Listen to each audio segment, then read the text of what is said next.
Hello everybody and welcome to another upload with Willow. So today I'm bringing you another upload of a witch and the meanings and how she does her practice. So today's witch is going to be a crystal witch. Now these videos are follow-ons from Witchy 101 and these shows are known as Witchy 102, which is the sisters channel of Witchy 101. So any of the homework, any videos we upload, any educational bits that we want to do as a follow-on, or any specific chats or talks that we're wanting that doesn't really fit in with the training and education side of Witchy 101 will be done on Witchy 102. So as I said, the crystal witch is the person and the practitioner that we are going to be having conversation about today. I hope that it does help you to have a little bit more understanding of who she is or he is and what they practice in and how they do their practices and the sort of things that they bring into their crystal magic.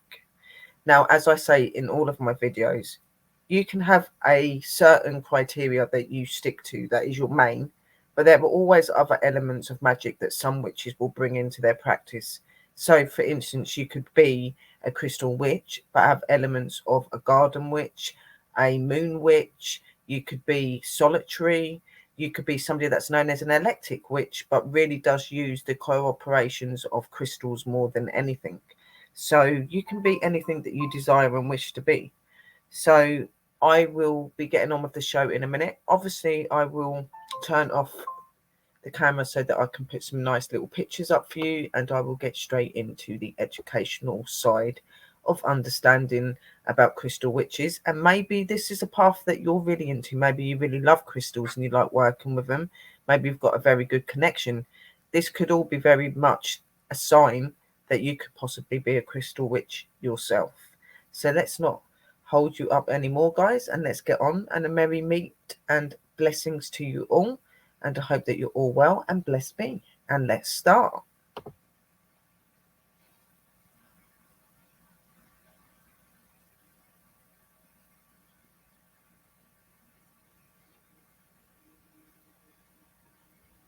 So putting up the pictures and off we go.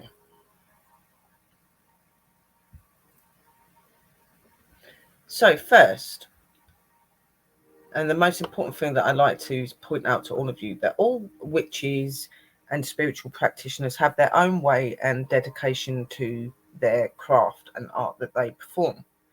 And all witches have the knowledge to be able to do their practice to their way and as their own magic. And remember that just because you may have one element that you're most interested in doesn't mean that you don't incorporate other magic techniques if that is what you want in your practice. So let's get into giving you some education on our beautiful crystal witch.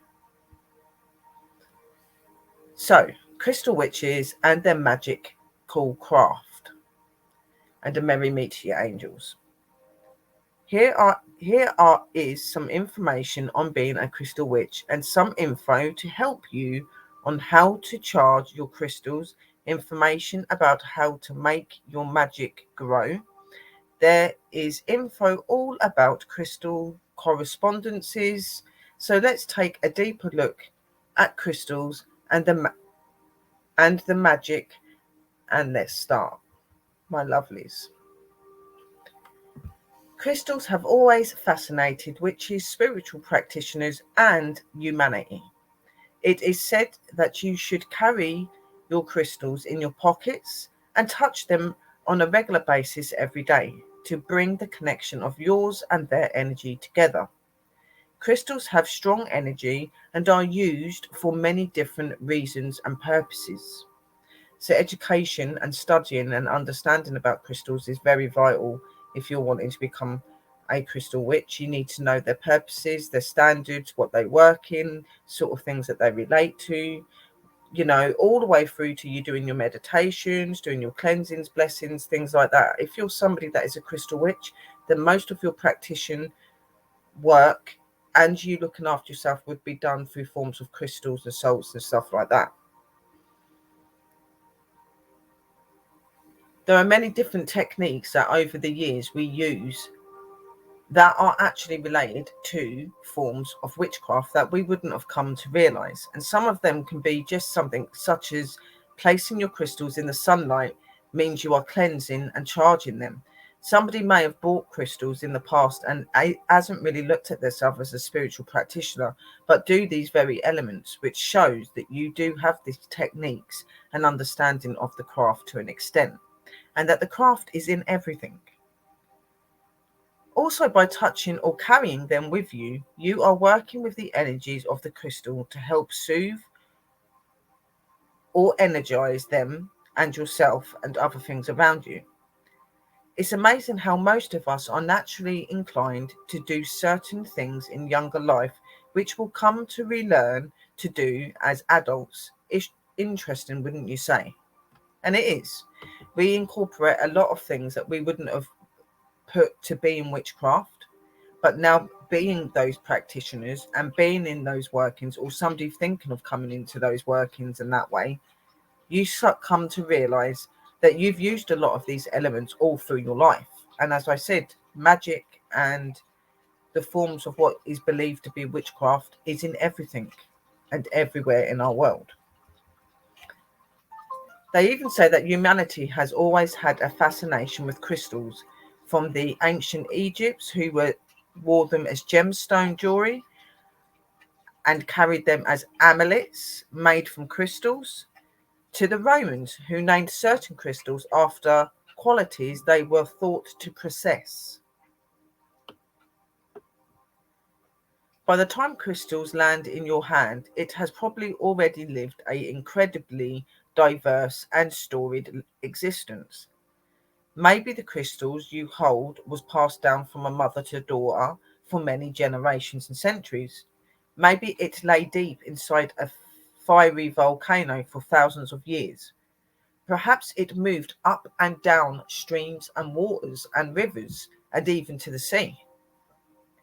Or it laid buried deep under layers of sands and stones and mines and other countries that maybe do work in finding crystal. You really do not realize just how far back crystals go.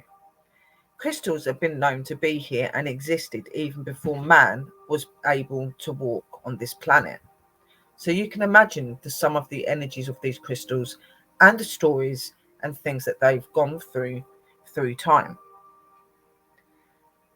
Some crystals are so old that they existed long before we walked the earth, as I said. And whilst many people differ between precious and semi-precious crystals, for us witches, all crystals are precious and unique to us and are magic and are very important. There is not one stone that is more important than the other. We may have ones that we like to work with more, but all of our crystals are beneficial to us and bring some form of energetic power and energy into our workings and our spell casting. So, one of the questions is, how do you practice crystal witchcraft and being a crystal witch? So, for many beginners, witches working with crystals is something that they most look forward to. And this may not just somebody that was maybe thinking of becoming a crystal witch, but just any form and type of witch have some form of crystal or gemstone around them. And we do enjoy working with the different elements of crystal, and we like to bring them and incorporate them into our workings and our spell work.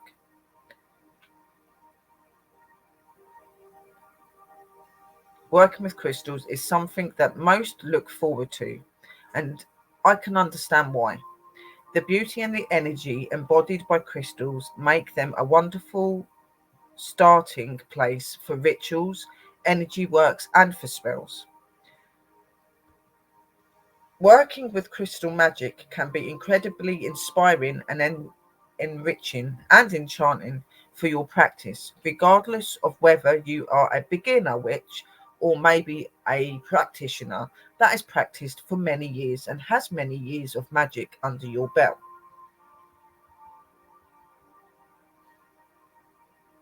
If you're interested in knowing more about your crystal magic and you want to start this practice seriously, and you think that crystal magic witchcraft is for you, here I have some outlines on some interesting points that may help you to understand more about being a crystal witch and by working with crystals. So let's start. Start with, how does crystal witchcraft work? Which is generally acknowledged that crystals bring certain frequencies, and working with these frequencies forms the basic of crystal witchcraft. While there is no significant evidence yet to confirm the crystals can directly affect our bodies and environments, that doesn't mean that they don't. Witches have worked with crystals for centuries and believe they may be harnessing a stone Pacific energy that they can turn into giving them guides and openness to this energy towards a specific problem or issue in order for it to then be manifested as a positive solution to be resolved. So normally when you've got crystals and maybe you're going through some sort of problem or issue, or you're needing to put something right, then learning to be able to guide and to connect with your crystal's energies, your gemstones energies, and being able to bring that frequency and vibration out in your working is very important. These elements help you in your visualization and to be directly connected to them to be able to do the work purposes in your workings and spell work craft that you intend to do.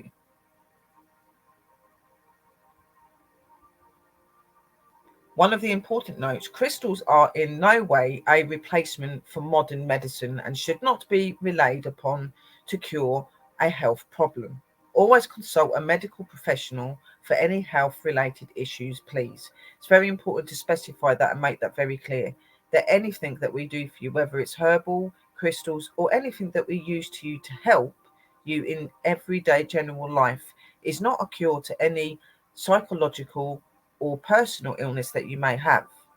And you should always consult with your high practitioner, which is your medical practitioner, to make sure that any of the elements that you may be looking into that come from people like ourselves, which is spiritual healers and other people, are safe to work with if you have got certain medications you're on. And don't think that what we make you and give you is a cure and it's going to take your illness away. A lot of our remedies and methods that we use and give to you are things just to help you to be able to stabilize and to be able to take on the fact that you have that illness. It doesn't cure you, it just helps you to be able to relate with it and maybe take some of the side effects away. And that is it. So please, if you do have any ongoing medical issues and problems, please make sure you consult with your medical professional. So the next question is, what exactly is a crystal witch? As you may already know, witchcraft is an incredibly diverse field, and witches choose to define themselves or not in a wide variety way, such as books, spiritual practitioners, research, study, and etc., will help you to get more better understanding and knowledge of what a crystal witch is, the tools, the practices, and the way that she is as a practitioner.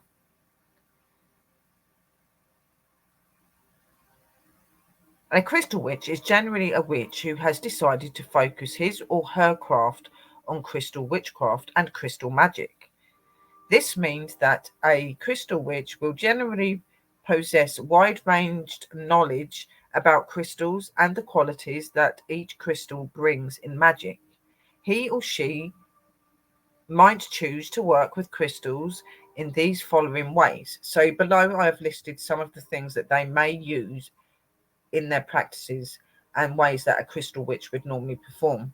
So here they are listed below: chakra balancing, divinization, healing, meditation, potion making, and crystal gridding.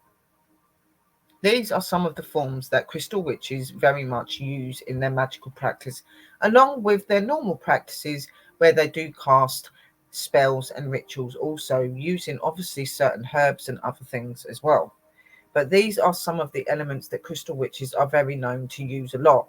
And you will find that a lot of crystal witches will go into being people that are like healers and guide workers, people that can help you to do things like cleaning your chakras, your auras, helping you to open to your spirituality a little bit more, helping you and giving you healing sessions, and even sometimes even bringing the meditation into that. Now, like myself, I'm an eclectic witch, and I have many forms of different types of witches. But I most definitely do love crystals, love working with crystals, and do like doing most of the things I've just mentioned to you in this list. So this is what I mean by don't always just be open to one specific practice. There could be many practices that will relate around your main one. So always remember to bring those into element.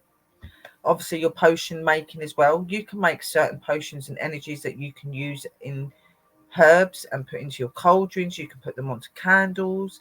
You can use them and put them up on your crystals if you do that as well. Some, obviously, you would have to look into what crystals are okay to have oils and salts and things put on them and what ones are not, because not all crystals can.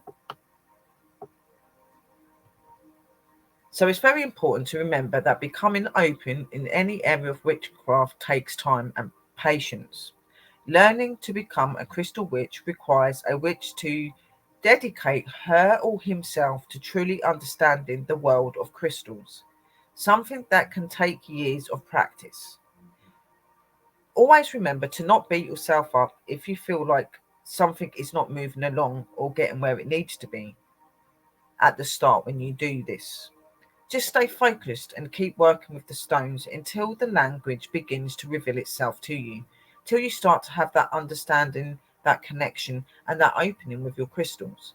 What you have to remember is every energy and every relationship takes time to build and to form. And it's no different with your tools that you work in your magical practice. And practice makes perfect, and studying is a must. Another question that I find a lot of people come across to you and ask you about is how would you use or choose your crystals? So how do you choose your crystals? The simple fact is your crystals 9 times out of 10 will choose you. Many witches believe that crystals should not be purchased without first seeing in person. The reason for this is that it is easier to get a feel for the crystal and to determine if its energy is right for you by first holding it or by simply being in its presence. I personally don't agree with this idea because I believe that any energy contained within crystals is universal, and regardless of how the crystal has made itself to you, you will always be able to find a way of tapping into that frequency, vibration, and energy of your crystal. And you've got to remember that not everybody has access to places like crystal shops or spiritual places and can find it very hard to purchase these things. So the best form and way to be able to get their tools and utensils for their craft is by going online. And I think it's one of the most reliable and best ways. It just takes a bit of research, looking into the people that you may be thinking of buying to, looking at their reviews and things like that. And this is no different for a crystal witch. A crystal witch is very much in tune with crystals. And as I said to you before, the crystals choose you, not you choose them.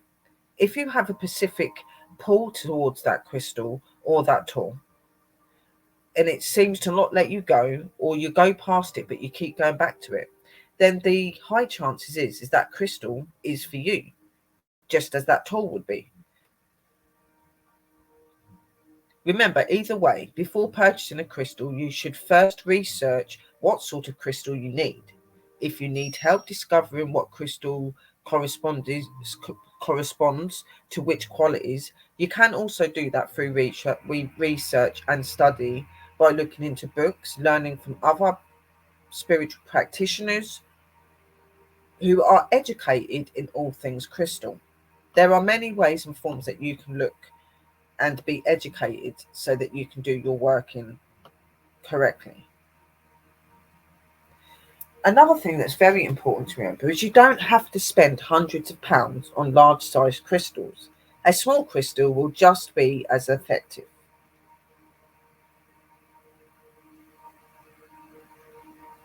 Some of you may even consider looking into invoking such things as deities to ask for guidance and for choosing your crystals. A lot of the time when you get these intrusions and feelings for crystals and the crystals are calling out to you, that's because their energy is making frequency with you, and 9 times out of 10 your spirit guides and your protectors around you are very open to this connection and will make you aware of that. So always remember that even though you're getting the frequency energy of your crystals or your tool, your spiritual guides and those that help you and guide you through your life's path are also aware of this. Some other people might like to meditate on what sort of crystals they want and which crystals may correspond with you the best. Regardless of whether you are shopping for crystals in person or online, listen to your intuition and notice which crystals seem particularly attractive or interesting to you, as I said. Okay, so seeing which ones call out to you, see which ones make you keep going back to them and looking at them, which ones seem very attractive to you, which ones that make you feel very connected. These are normally the ones that would give the sign of the energies you need to be working with. So having intuition and being open to be able to see and feel those things are very important. A lot of education, studying, and knowing how to do these things can be done through watching other spiritual practitioners and going and watching videos on YouTube or Facebook channels. It can be done through doing online research. You can do it through going in libraries and looking in books, looking on computers. There are just so many forms of ways of researching and studying now that there is a wide range of things that you can do to become educated. So once you've got your crystals in your purchase and they're safe at home, the next thing for you to be doing with your crystals, and what a lot of crystal witches would do, will welcome those crystals into their home by holding them in their hands and allowing the crystals to warm up, connecting with them through their energy and their vibration. This would be said to be an invocation, if you like. It could be something along the lines of this. So when opening your crystal, holding your crystal, and it brings a warmth and it's opening to your energy as you are open to its energy, just say this simple saying to connect you even more so to the crystal you have. Universe, I am open to the energy of this crystal. Help me to build a connection to its frequency.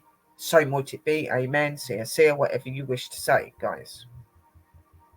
It's always very important, like any tool, that you do an opening to communicating and connecting with them. Now, with a crystal witch, they are very open to the energies and vibration of crystals. They take what the crystals do very seriously. They work very closely with crystal. So they will do many rituals and things to open up to their crystals. They use them not just for the magical purposes, but also for things like meditation, vision, for insight, for guidance, for knowledge. They will use them for anything. Remember that all crystals have different significant boundaries and energies that they work for. Some are for healing, some are for protection, some are for love, some are for happiness. Crystals can be for any sort and form of energy that we persist in life and in every day, as all of our other tools.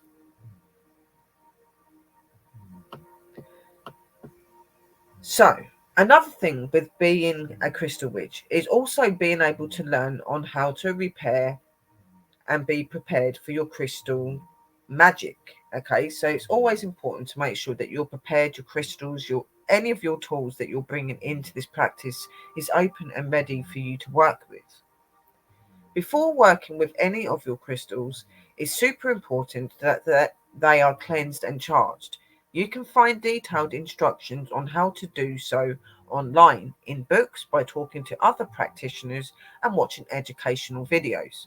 It's very important to remember that any tool, even crystals, when you're going to use them, always cleanse and charge them after each practice.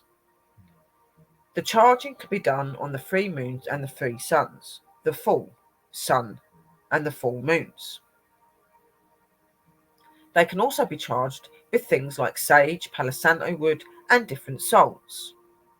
Just simply placing your crystals onto these things or waving Palo Santo or sage over them, doing a blessing and cleansing prayer, will simply clean their energy. But it is very important to remember that you should always charge them on the 3 full moons and the 3 suns of those 3 full moons. They then are getting the energy of the night, which is our maiden, and they're getting the energy of our day, which is our brother or our father, whatever you like to imply the sun and the moon as. Energies of those two are so most important, and something that's very much used in charging, cleansing, and bringing our tools to the empowerment that we need. And that's most of our tools that we use for that. So it's very important to remember to charge and cleanse after every practice. Don't just do a practice, then somebody else comes to you and you do another practice and do not cleanse your area, your crystals and your tools, because you will be using the residual energy from your past ritual, spell, or working in your prior one. So always make sure that you remove any unwanted energy from your past workings before performing a new one. So, what sort of things would you expect to find on a crystal witch's altar? An altar is a witch's secret space. It's where the magic happens and can be as individual and unique as you want it to be. If you feel like learning more about witchy altars, information and guidance can be found online in books by talking to others. Once you learn, then incorporate your crystals on your altars and secret spaces. Now, it's quite simple to find information on how to do your altars. You simply can just start off with something as simple as having your main candle, which would normally be a pillar candle, having a couple of your tea light candles, maybe some sort of statue or amulet that represents a deity that you are working with, some form of burning dish or a cauldron so that you can put herbs if you wish to have herbs to enhance what you're doing in your ritual, and just placing some of your crystals that you feel are specific and direct for that spell. As in any spell that you perform, a crystal witch is no different to any other type of witch. Certain crystals are for certain categories. So knowing and having the knowledge is important. It wouldn't be a good idea to put something that is known as a protection crystal into something for a love spell. Okay, so you would not put two crystals that are of the opposite into something that does not go. So remember that studying and understanding this working and understanding this way of magic is important.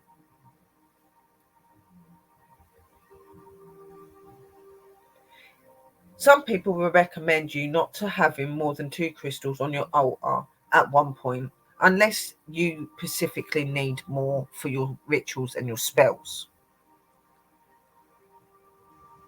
The reason for this is that you don't want to have too much conflicting energy happening on your altar, and placing your whole crystal collection on your altar would just do that.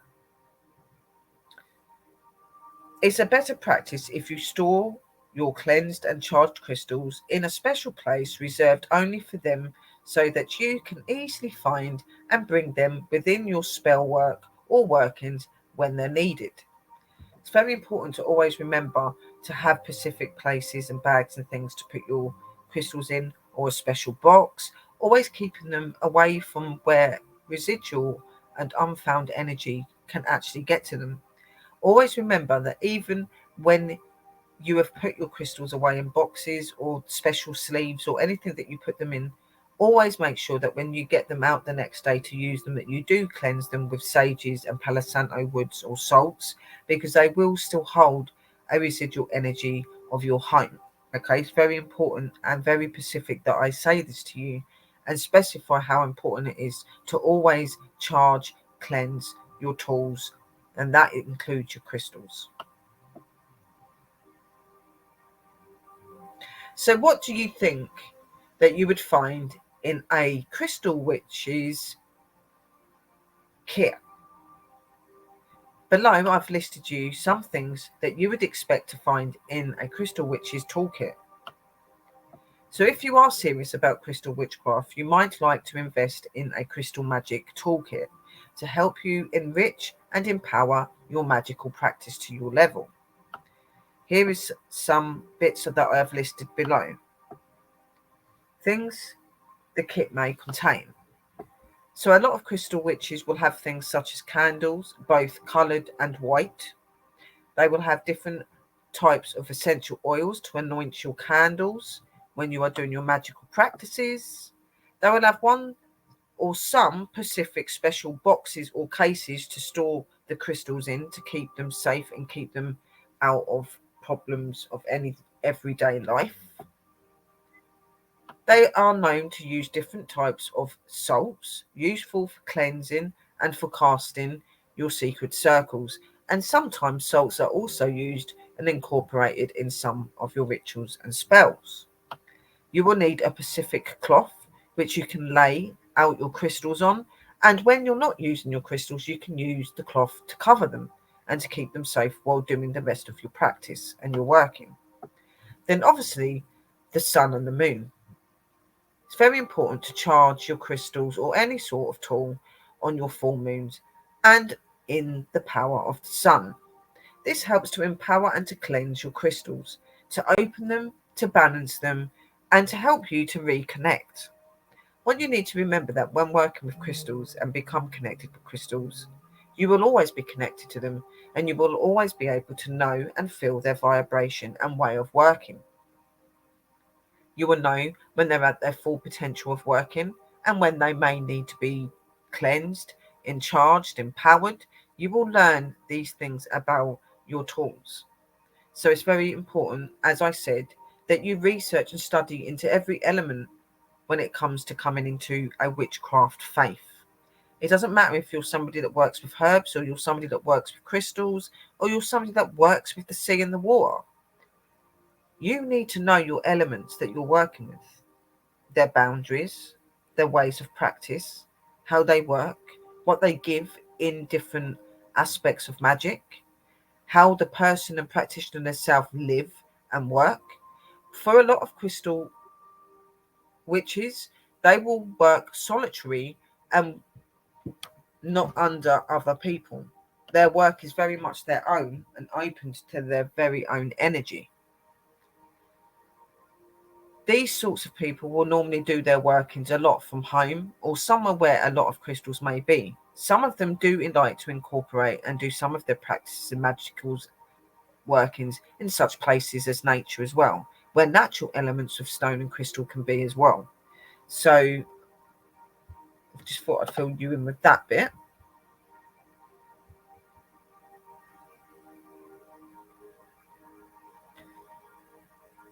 So what are some of the crystals that crystal witches intend to use a lot? I have here listed 19 essential crystals every crystal witch should own. Number 1 is agate, a powerful healing stone. Agulite, the witch's choice of crystal for communicating with their higher realm. Amber, it isn't technically a crystal. Amber is actually fossilized tree resin, but it is awesome for healing powers which are diverse and placed on the list. It most definitely deserves to be on the list. Amethyst, an incredible all-around powerhouse of energy and spiritual connection. Aquamarine, a powerful force against all things negative and evil. This includes spiritual energy. This also includes residual energy and energies of the universe itself. Now, let's face it, we all have times where we face things that are a bit negative, or somebody's come around that's not in a good mood and they leave a bit of that energy. Well, the aquamarine is a really good crystal to have around and to remove those sort of problems. Beryl, an excellent stone for scrying. Bloodstone, a stone of great power, useful especially for weather magic.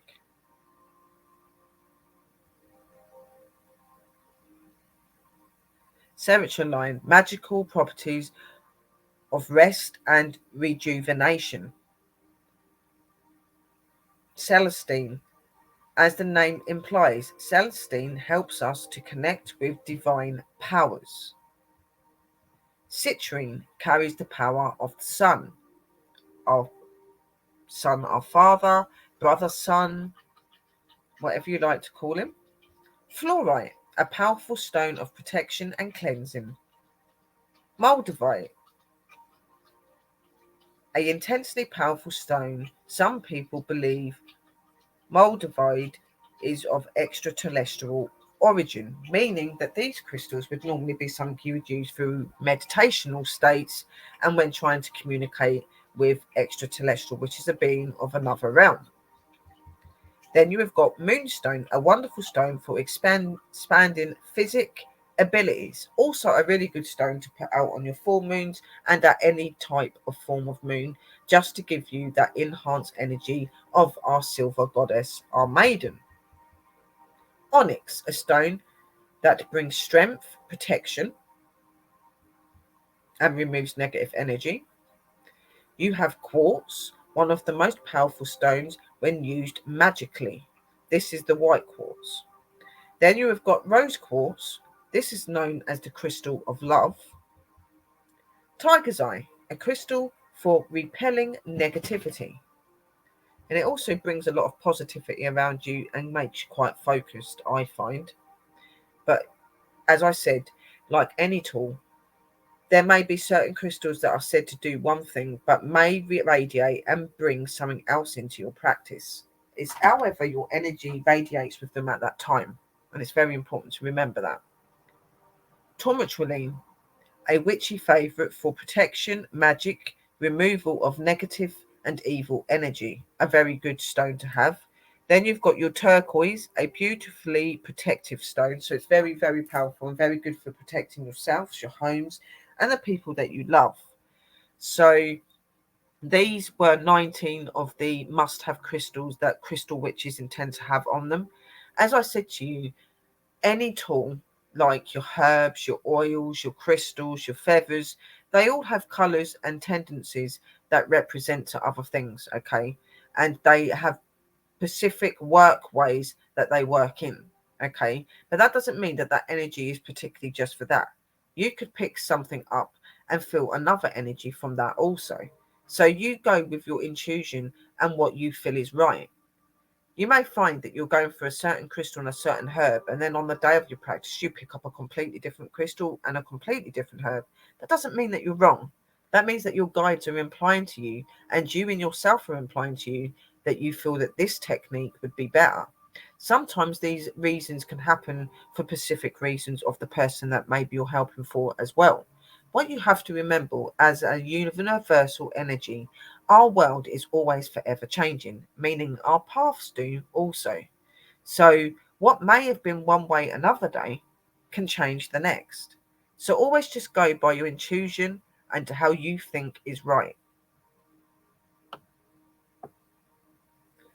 Here I've got one simple spell that I think, as a crystal witch, is a really good one, and it's about clearing your blues. And I don't mean just clearing your blues as in like you're down, but just clearing out anything that's really not helping you, is holding you down, holding you back, maybe not helping you to see clear. This sort of spell is really good just to help you to get out of that energy where you're feeling held down, not moving forward, maybe feeling a bit upset, a bit lost.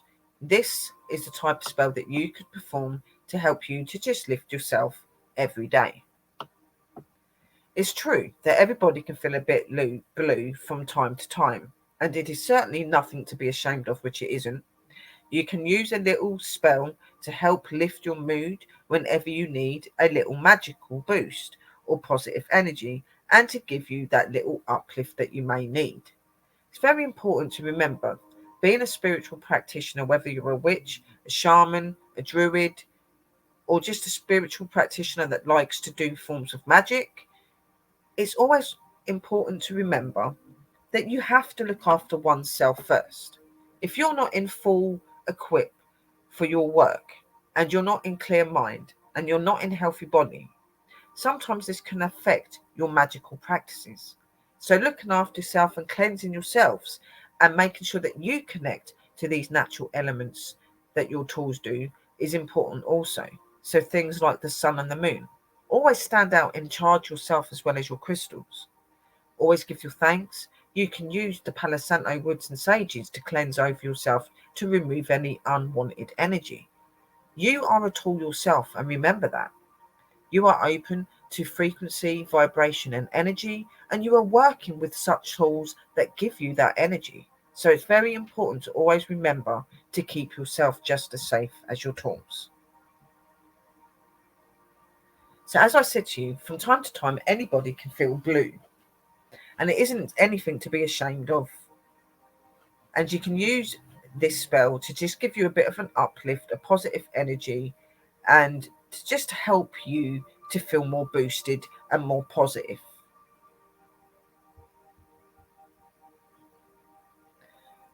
This is the list of ingredients that you would need for this such spell. A small drawstring pouch so that you can put like your herbal bits in and stuff. A white candle, a piece of ammonite, AMMOLITE is the name of the crystal. A special little pouch that's used for putting tea bag herbs or herbal leaves into and bringing out the elements of the herbs that you've put into the bag. This is really good as well. Some dried basil and some dried sage. And this is the list that you need. So I will read that again for you so you know. So you will need a small drawstring pouch, a white candle, a piece of ammonite, which is a piece of ammonite, which is AMMOLITE,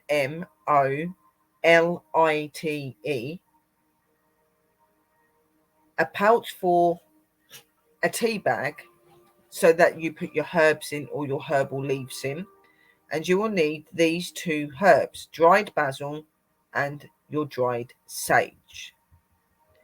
Then use this method to do the spell, the ritual, the casting. So step 1, cleanse and charge your amulite crystal. Place it on your altar and position the white candle in front of it. Make yourself a cup of ginseng tea, and as it seeps, scatter the dried basil and sage onto and around the crystal on your altar. Step 2, you will then light your candle, and as you sip the tea, imagine all of your worries and troubles being washed away by a powerful aura of healing white light. If you can't see white, you'll see gold or you can see silver beaming from your amulite crystal. Continue to sip your tea and to visualize and bring intention into the light surrounding you with intense positivity. So keep positive minded and keep the vision of what you're wanting to happen very clear in your mind. Step 3, when you have finished your tea, thank the crystal for washing away your worries and scoop the dried herbs that are around your crystal and put them into your pouch, and place the pouch under your pillow and imagine it continuing to flood your bedroom with positive vibes while you sleep.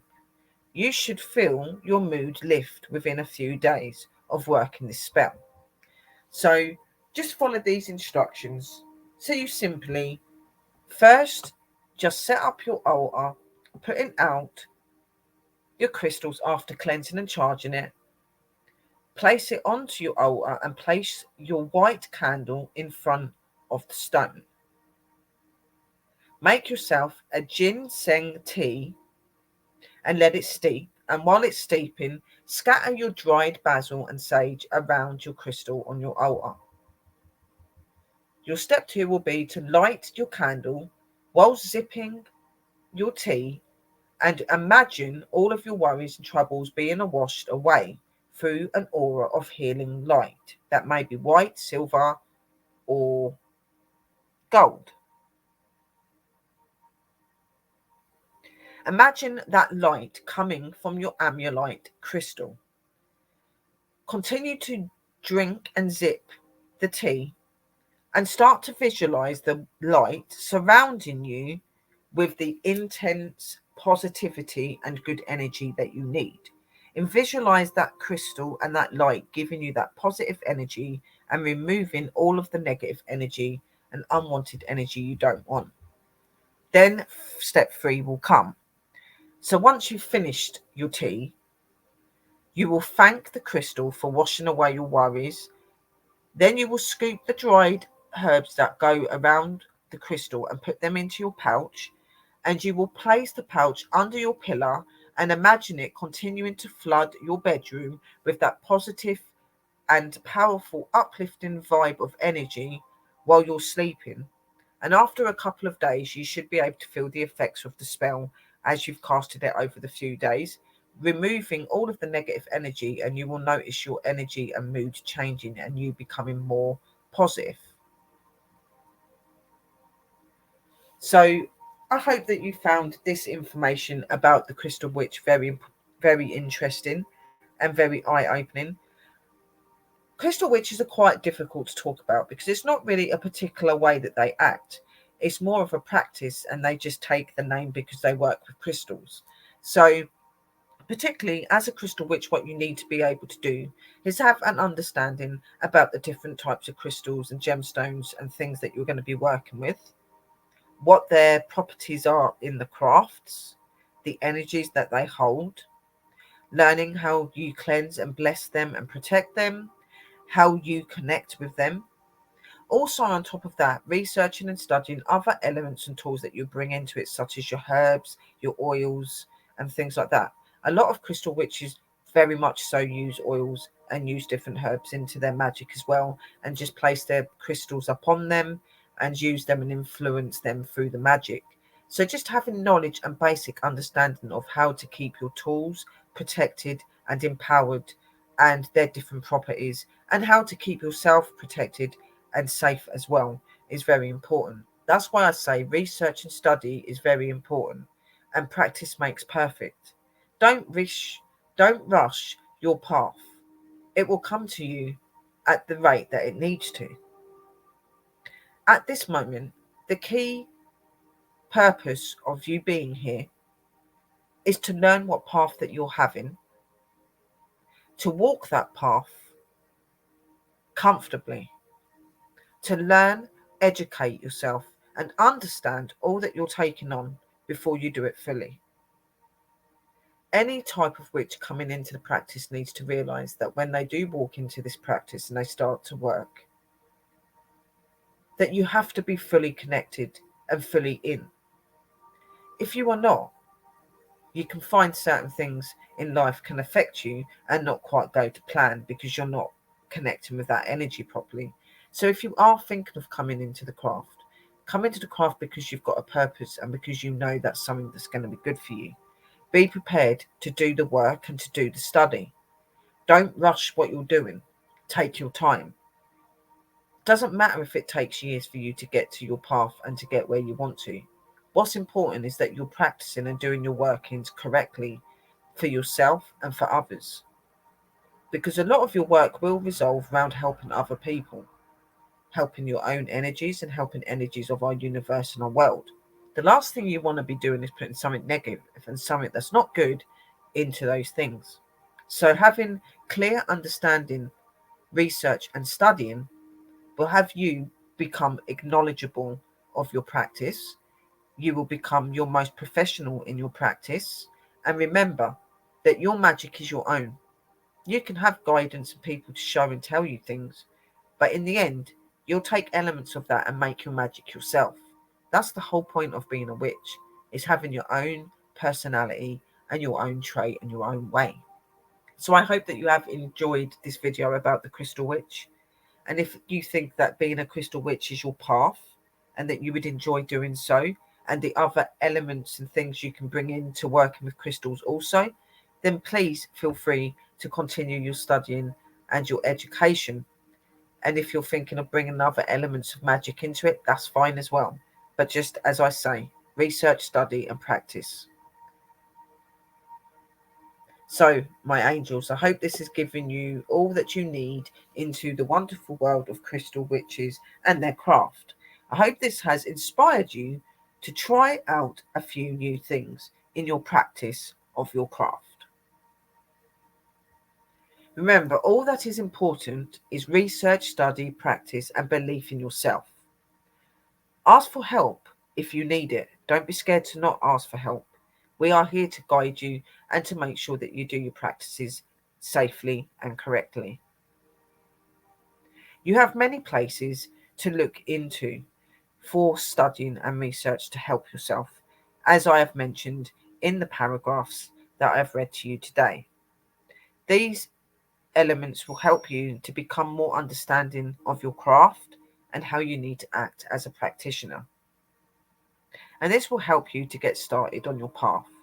So be brave and be true and love your study, your practice, and your crafting. Blessed be to you, my angels, and I'll see you all very, very soon. And I thank you for watching. I hope you found this video educational and that it's helping you to have a little bit more understanding. Just remember just to be yourself, to be comfortable, and to be happy in who you are. Remember that your magic is your own. It is nobody else's. And you can work with any crystal, herb, oil as you please. Whatever feels and radiates to you at the time of your spell, use it. It's normally not wrong. So I hope that you've enjoyed this video, and I hope that you'll tune in for the next witchy video, because I am following up from Witchy 101, trying to give you some of the most known witches that practice today and giving you a little bit more detail on them. So the next ones will be on the Hearth Witch and on the Head Witch. So I hope until then you all have a blessed evening, and thank you for watching. This is Willow, and I will see you all very, very soon. And a merry parting from me, and thank you for watching. Merry parting, my angels. Thank you, and bless me.